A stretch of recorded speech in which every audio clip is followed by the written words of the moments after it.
Is Araz Marachelian.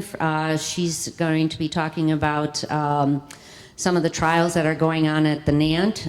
She's the clinical director of the Children's Hospital Los Angeles Neuroblastoma Program. She is the medical director of operations for the NANT and has been serving in that role since December of 2010. Her role as a medical director is to work with study chairs to develop and implement all NANT protocols. This also includes serving on the NANT Scientific Review Committee, Study Management Committees, as well as database development for NANT studies and regulatory oversight. And she will just do the overview of all the NANT trials. Dr. Araz, thank you.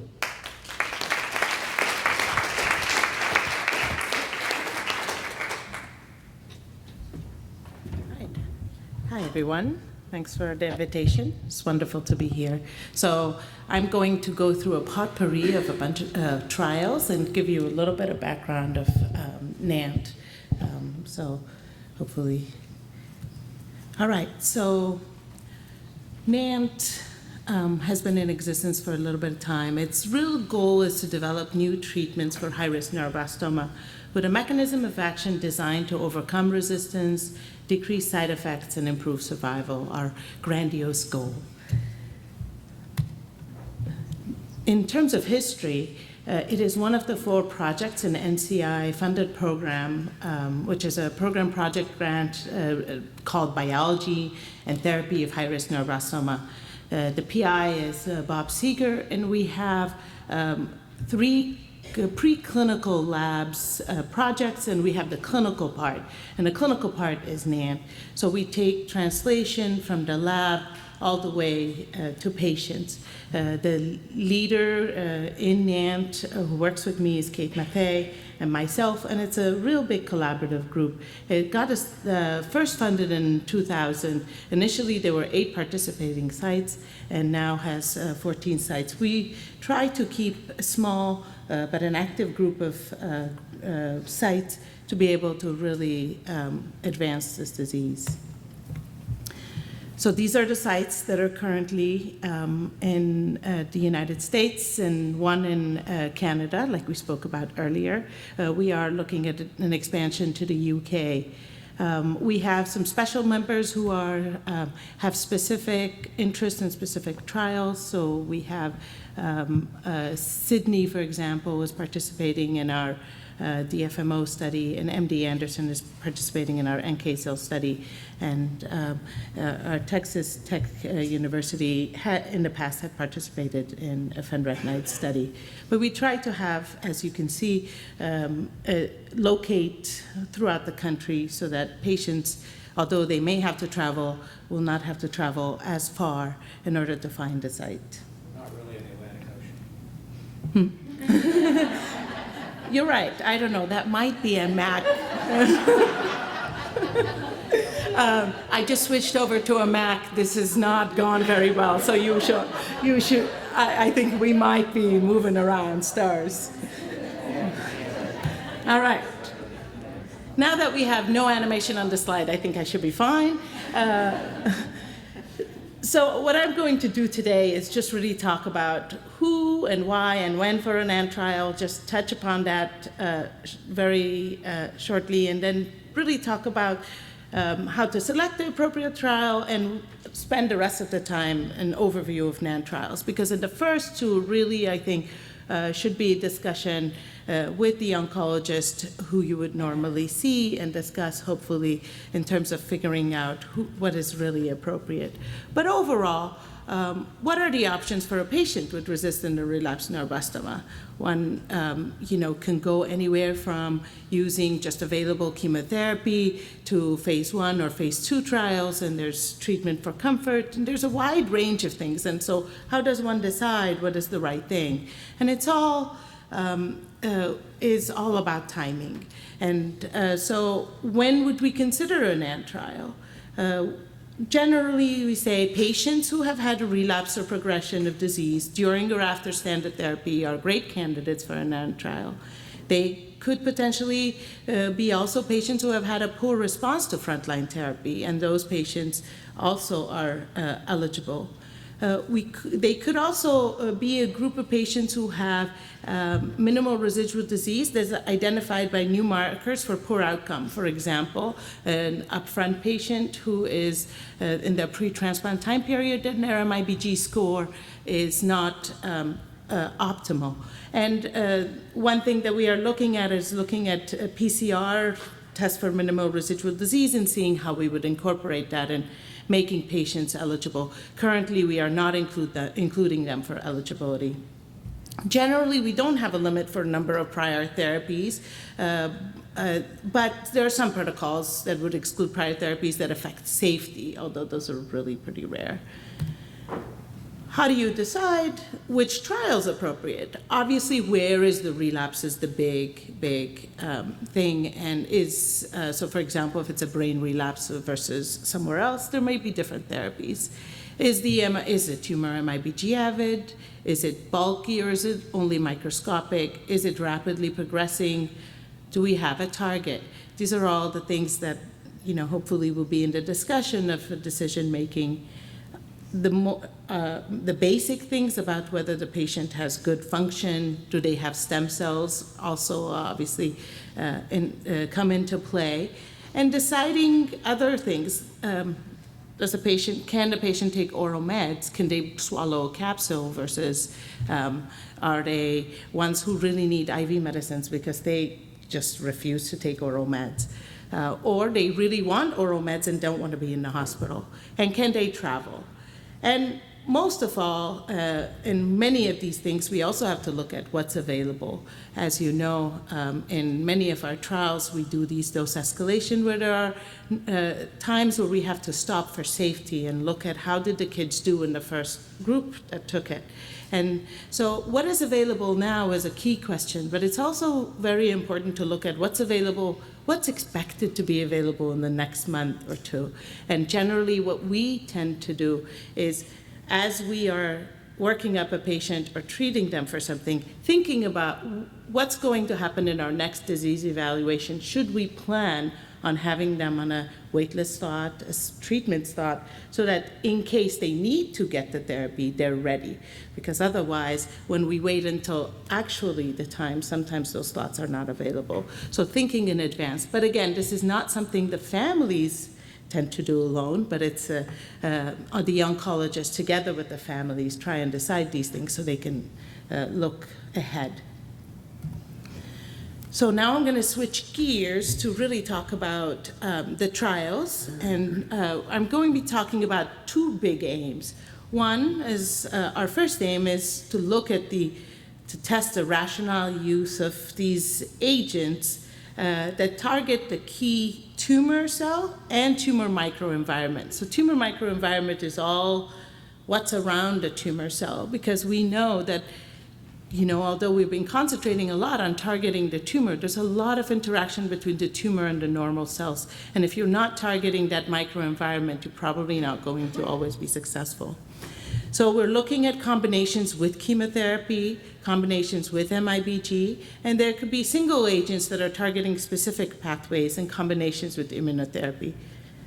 So this slide, just as for reference, are trials that are already completed within the NANT and where we are with them. So these are the most recent trials completed. And for the rest of the presentation, I'm going to be talking about some of these trials, the trial potpourri. So generally, we look at trials and say, could we add an agent to what we call the backbone, the chemo backbone? We know these patients have had perhaps cyclophosphamide and topotecan, but their tumor relapsed. And so how can we make that therapy better? And could we add an agent to that therapy safely that has a reason, a rationale for it to work? And what is the target, and why would we be adding that? So in NANT, we have a pretty high threshold in terms of allowing a NANT trial to go forward, and it really has to have good preclinical data in neuroblastoma showing that the addition of a drug is helpful. There are other agents that we think are just targeting a specific pathway, and perhaps they're a little earlier in development, and we want to test them alone. Now, I will not be talking about Dr. Mose's ALK inhibitor trial because that was already discussed today, but it is in the works. So one of the clear areas where we need to be involved in is targeting MICAN in neuroblastoma. We all know MICAN exists. We know that it's an ideal target because it's a driver of aggressive disease. But at the same time, it's a terrible target. It's been very difficult to drug. And so we're trying to overcome this difficulty by strategies to reducing the MICAN protein instead of the gene.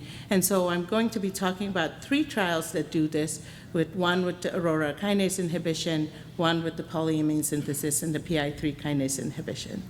So the first one is the role of Aurora kinase in neuroblastoma. This Aurora kinase plays a role in chromosomal segregation during mitosis, mainly the separation time. It's overexpressed, so there's lots of it in neuroblastoma when you look at it in cells, and its expression correlates with an inferior outcome. And what does it do? It stabilizes this MICAN protein.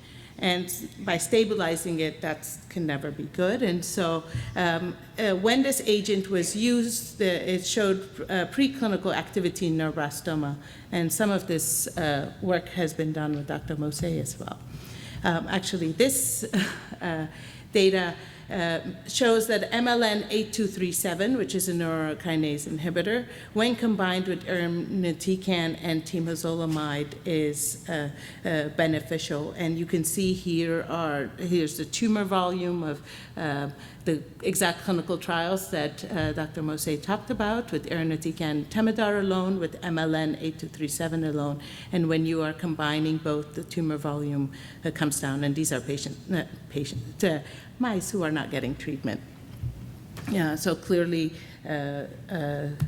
data to show that in neuroblastoma this is helpful. So that research helped us design the study with adding our standard irinotecan temodar and adding MLN8237, which was already, there was a phase 1 trial really establishing a dose of the MLN8237 that was safe.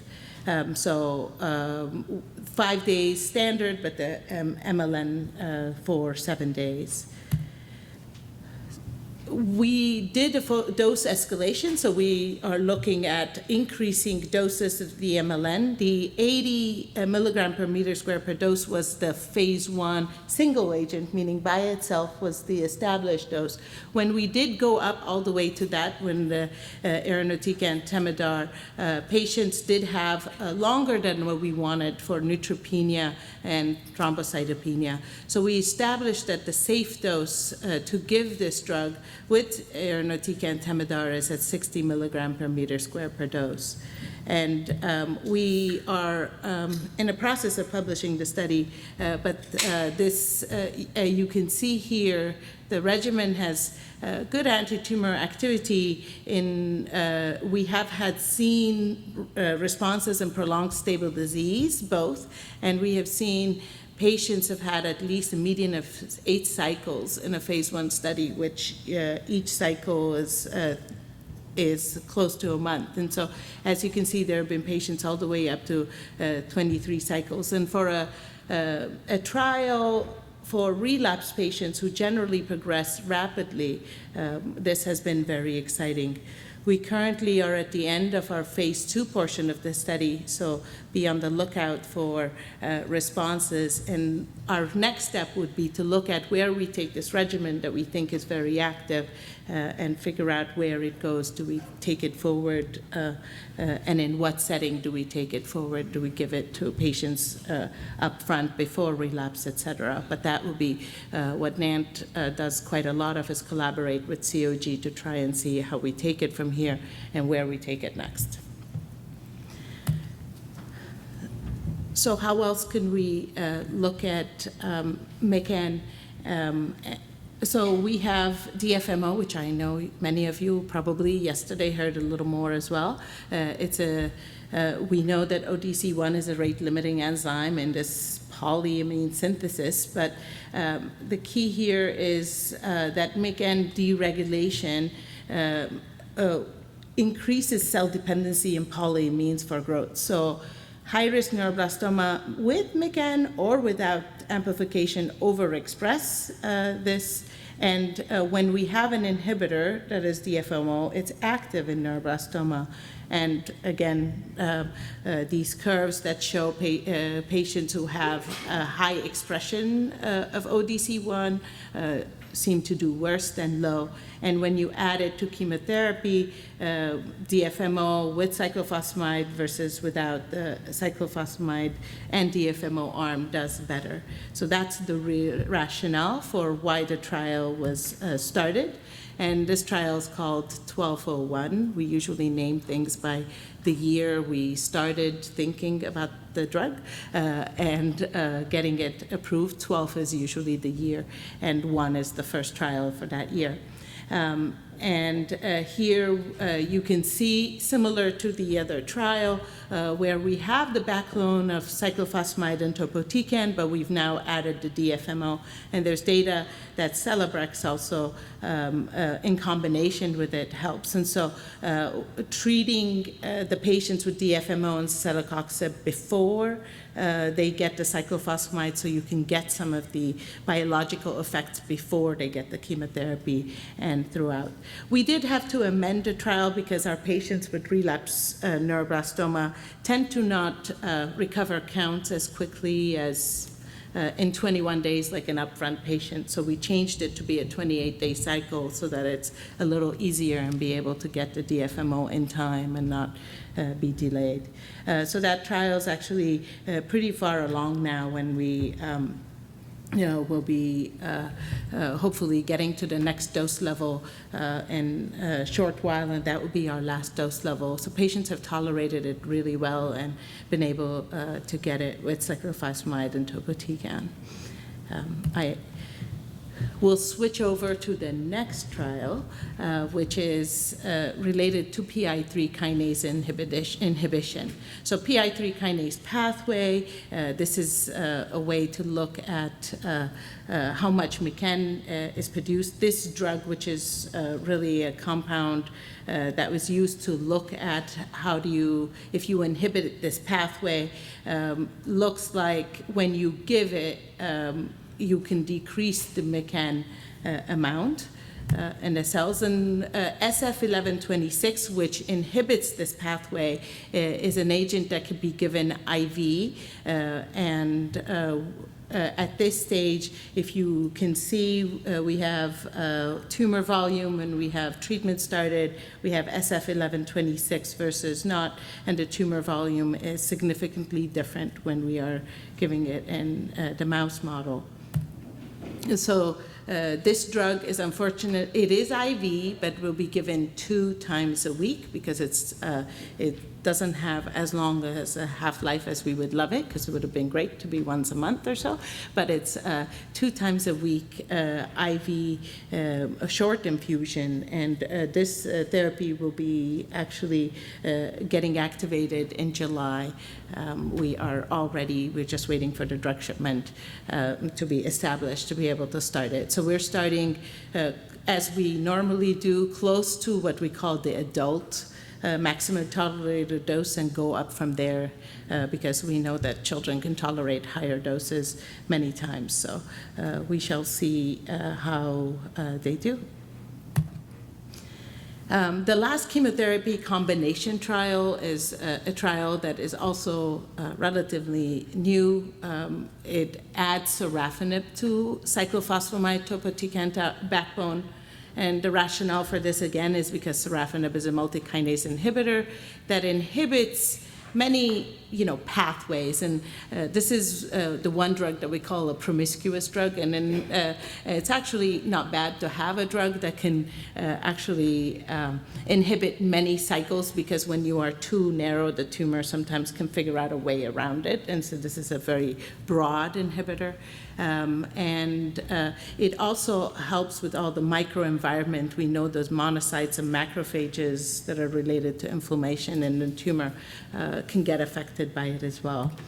And the favorite graphs of showing that when you do cyclophosphamide and topotecan and sorafenib, and this is probability of survival of mice, when you combine it, it's much better than just a cyclotopo, which you can see in this curve. So this trial, again, we have sorafenib that's given before, during, and after the cyclophosphamide and topotecan, and sorafenib is actually given continuously throughout, and we have the 28-day cycle of the topotecan. So those are the chemotherapy backbone trials within NANT currently. I'm going to switch gears to MIVG therapy. I think everyone in here is familiar with MIVG scans and why we use MIVG, because MIVG is really taken up by 90% of our neuroblastomas. And it's a sensitive and specific for imaging as well as therapy. So there have been prior phase 1 studies within NANT that have looked at MIVG. So we have looked at the efficacy, its safety, and the safety of combining it with other agents. So there've been multiple trials in that have been performed, but really at this point, we need to look at how do we improve MIVG therapy. In order to be able to do this, we need to also look at, can we add radiation sensitizers? But if you are adding one radiation sensitizer that we know is safe and another, the question is, which one's better? And how are we going to know that? And the only way we would know that is by randomizing patients to receive different types of MIVG. So we have all 3 arms get MIVG. Every patient under trial will get MIVG.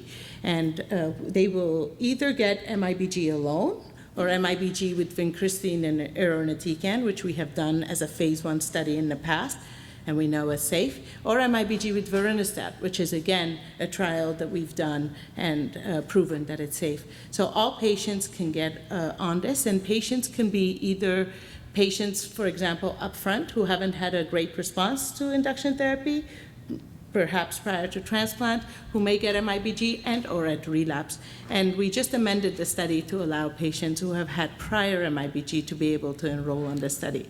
The study is accruing currently. We've enrolled, I think, 19 patients currently, and our plan of enrollment is 105. So we will be looking at the responses. As we go along, if one arm is inferior to the others and clearly inferior, then that arm will get eliminated, and there's some safety pathways that are being looked at to assess that. But we're hoping that we will be able to get through all of the accruals in the next year or two. So that's the real big MIVG study currently that is keeping, I think, hopefully, many people across the country busy.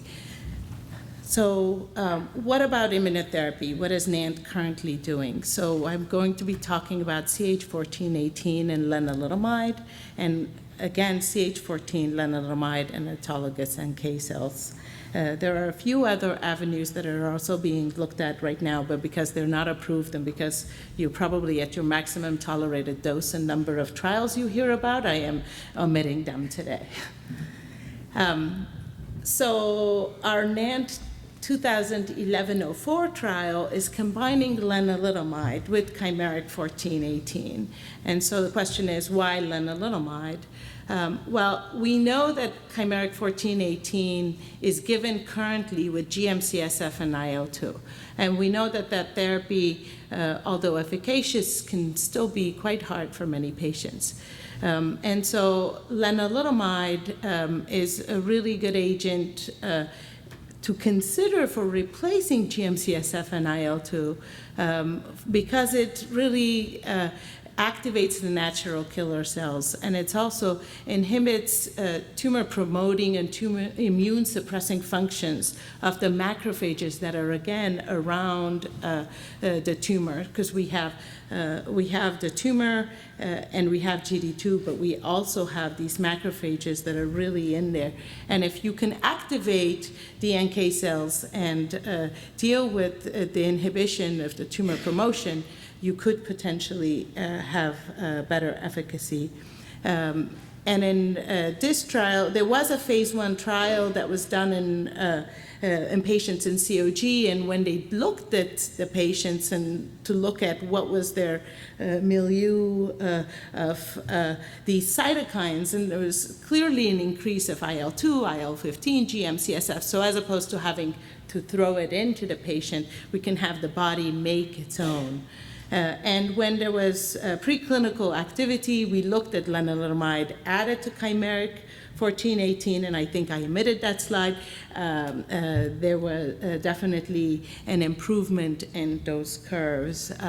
So what we are doing this trial is giving chimeric 1418 in its standard way for 4 days, but we're giving lenalidomide before, during, and after, as you can see, the theme of our drugs, where we're trying to continue this stimulation even after you complete your chimeric 14.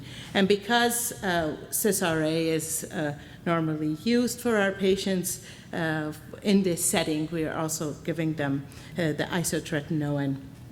And this is the doses that we are using of the chimeric 1418, which is the standard dose, and the lenalidomide is increasing, and we're currently on dose level 4. So patients have really done well, and patients who are in second remission are allowed to go on the study as well, so they don't have to have only disease. We're looking at a lot of their immunological function, and trying to understand whether this therapy because really we know that chimeric is efficacious, but we want to look at how the NK cells get activated and what is everything else going on. Interestingly, at the end of this trial, we plan on doing a comparison of trying to figure out is higher better, or what is the real dose that we should go with. Because we're giving lenalidomide, and we know it's relatively easy to tolerate. And at this stage, we're on dose level 4. We may get up to dose level 5. But then after that, we're going to be comparing the lowest dose in which we see immune modulation, where we see the body producing what we're talking about, the IL-2, GM-CSF, et cetera, and then looking at the lowest dose versus the highest dose to try and decide what is the dose that's better. Just because it's higher, it may not be the better way. So that is planned, and we will have another 20 patients enrolling on that in the next few months. We suspect to be completing dose escalation in another 2 months, and then be able to go to this process probably by the end of the year. And going back to neuroblastoma therapy, and we have the tumor cells, we have NK cells, we have all these other, we have the dendritic cells, and it's a really complicated pathway. We know that lenalidomide has multiple ways where it has a mechanism action, but we also know that even though lenalidomide activates the NK cells this way, it would be wonderful when we have the GD2 with the NK cells, but it would be wonderful to be able to pour in even more NK cells into the patient and have them have a large number of these NK cells to facilitate this whole process. And so what we are doing is what's called an ex vivo NK cell expansion. So patients will have will go on this study and will have blood drawn only, and the blood will go to MD Anderson, and in MD Anderson there will be an NK cell expansion, so the number of cells from the blood will be growing, and then in 10 days the patient starts therapy, and the NK cells get delivered right after the chimeric 1418. The good thing, this is the schematic of what the patients, they'll have their expansion, will save all their bags and will then send them over to the institution and have them there. Just like stem cells, they will get thawed and then be given for each cycle. The first cycle, because it's the time when we're producing the NK cells fresh, and then after that, it's all the frozen cells. So we've spent some time looking at making sure that these NK cells are going to be alive and well while they're frozen and thawed and shipped. The beauty of it is we want to have patients close to their homes rather than to come to one institution to get all their therapy. So have done quite a lot of work to get the infrastructure going for the study and be able to then have the NK cell infusion on the 5th day after the chimeric. It's only once we establish the safety of the chimeric with the NK cells is that we will be adding the lenalidomide at the end to the whole thing. And so patients can get this therapy as many cycles as they have NK cells, up to a year. So we will be looking at the feasibility of how many cells can we get, how many bags can we store for them, and how the whole process goes. And obviously, we are very excited to look at how they will benefit from this therapy, just like all our other trials. So those are all the therapeutic studies currently that we're talking about, but NANT also is doing quite a lot of work that I'm just going to mention on really peripherally on the biology part. So all patients on NANT therapeutic studies enroll on a biology study where we are looking at banking. We're looking at banking of their plasma as well as their bone marrow, looking at TLDA, which I will mention in a minute. And actually, these samples are available across investigators to all sites, not just investigators who will work within NANT. And we are looking at quite a few other things which look at how do we assess response and this precision medicine. So what is TLDA? TLDA is an assay that's similar to, if you think about the leukemia minimal residual disease. It's a PCR assay that's quantifying expression of these genes that are not expressed on normal cells. And we're looking at this TLDA assay in both the bone marrow of all patients with neuroblastoma who enroll on a NANT study and also in the blood, and looking at how does that number, we see that most patients have positivity even when they don't have disease that we can see in their blood and in their bone marrow. Most of the relapse patients have some amount of this positivity. So we're trying to understand how does this positivity over time change, whether they're getting therapy, and does it go away. And so interestingly, when we have patients who have no positivity, which is a smaller proportion than the ones who are positive, no matter what the positivity is, this is relapse rate. And so you can see the patients who are negative have much less chance of relapsing quickly than the ones who have positivity. So we are also looking at how does the change in this on patients who are on therapy affect our decision making. So right now we're gathering all that data and not acting on the change because clearly right now we still are learning. And so when we have a patient whose TLDA score is getting worse, but their disease evaluation is still the same, their stable disease. Are they actually going to be progressing in the next month, in the next cycle, or is this test still too early for us to tell? And so we're, for all patients who are getting at every disease evaluation, so for example, Children's Hospital LA, for all our patients, every time they get a bone marrow, we're sending the TLDA as well as their blood, and I think across NANT to try and really understand this process. And there's a lot more coming down the pipe for this, but it's clearly very interesting. Interestingly, this is also being, we're looking at this for patients on the COG 0032 trial, and it looks very interesting as well. On another day, we'll be talking about that. But one of the challenges for neuroblastoma is really trying to figure out response. Aside from TLDA, you have been probably in many situations where trying to figure out, is the patient really benefiting from this therapy or not? What do we call the response? So we've done a lot of work on response criteria, and our response criteria have moved over to different aspects, and we have a new response criteria that has taken a lot of work, but we're hoping to really, part of the issue is the bone marrow response and how much that changes, and so we have been able to come up with a new criteria that's being validated now.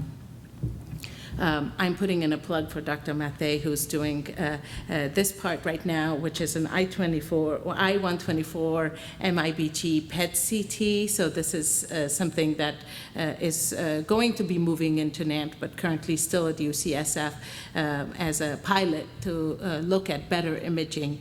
As you all know, you've looked at MIVG scans and tried to understand whether when you try to combine the PET and the I-124. This is something that we are hoping to be able to move forward, but it's in early stages.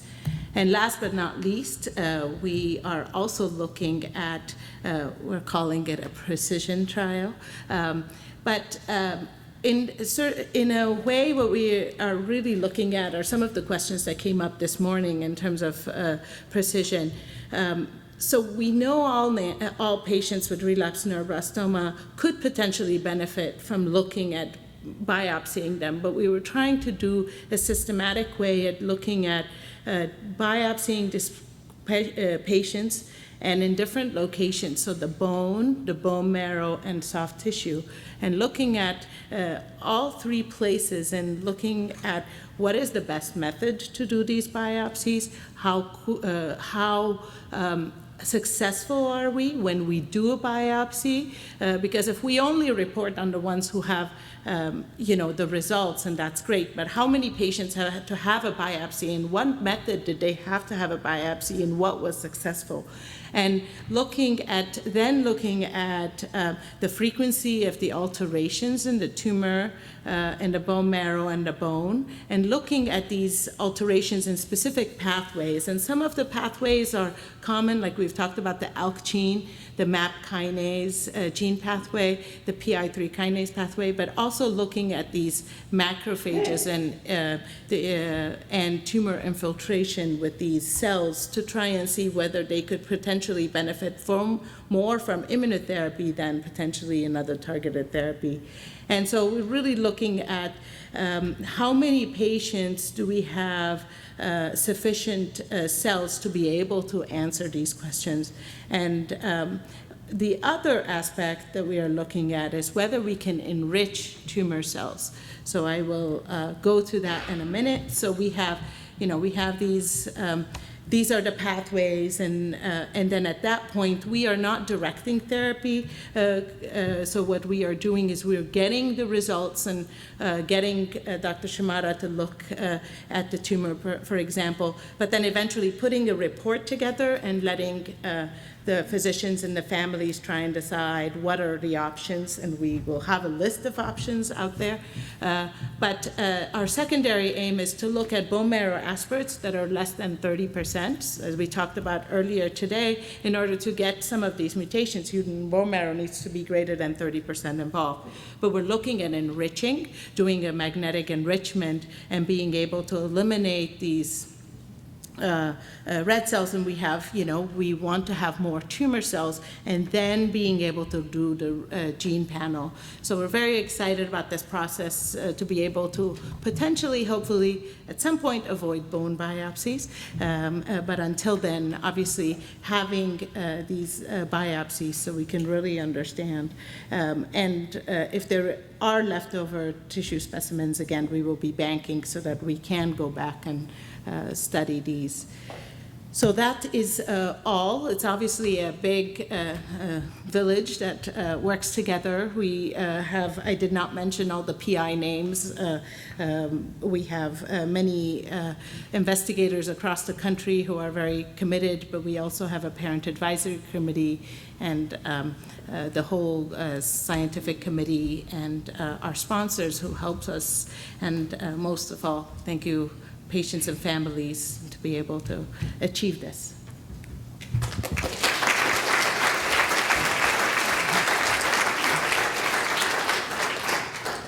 Thank you, Dr. Marachelian. You have a question? Hi, thanks for being here. It's really interesting to see all these different options you have for relapse therapy. I guess, but getting to the presentations earlier from Dr. Maris and Dr. Massé, I assume there's no sort of objective criteria one could use to determine which of these sort of relapse protocols is most suitable. And I think you mentioned earlier that it's sort of like a discussion between your treating oncologist and someone else, but maybe you could just elaborate on that or validate it and you know, maybe give us some idea of how we really should, you know, make that type of decision. Good question. I think it's something that we all struggle with, and as Dr. Maris earlier talked about, you know, there is no real roadmap for a relapse patient to say you should get X number one, you know, Y number two.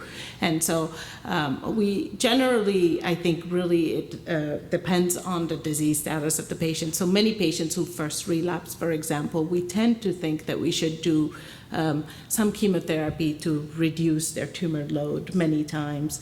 And so there are the chemotherapy backbone trials that we tend to say maybe the ones that we might start with, because those are easier logistically to start. However, if a patient is MIVG avid, many of the patients can respond beautifully to MIVG right away. And so I think it really is dependent on the status of, you know, for example, MIVG therapy is not great for a patient who is having a lot of disease and is going to be in radiation isolation right away and is having a lot of pain. And so we could potentially, you know, generally do chemotherapy before we get to potentially MIVG and then perhaps to immunotherapy. Because if you think about, you know, an upfront patient, you get generally an induction and a consolidation and then a maintenance therapy. And although there's no real one path about how we would treat a relapsed neuroblastoma patient, we have these general paradigms of some reduction of tumor load, then some kind of consolidation with potentially MIVG, then following it with potentially some immunotherapy. And then if the patient is past those times and or didn't respond to some of it, then there are avenues that we could consider on the side. So there's, you know, that's why I say it really has to be a discussion between the oncologist and the patient, because when you are looking at the scan and where their disease is today as opposed to where it was 2 months ago, it really you know, shows us the path. And I could tell you for most of the time, although there are many trials that I can mention, most of the time we can really bring it down to 1 or 2 that really are the good options for that patient at that time point because of their disease status and what they're up to. And so it's, although it sounds like many, there are many things that pare it down, and mostly has to do with what the disease is doing at that time point and what we think the patient would most likely respond to. Because ultimately, although these are all studies that we're trying to understand all these combination therapies, in the end, we're trying to give them a therapy that we think works best for them. Any other questions? Nope. Crystal clear. Thank you, Dr. Marachelian.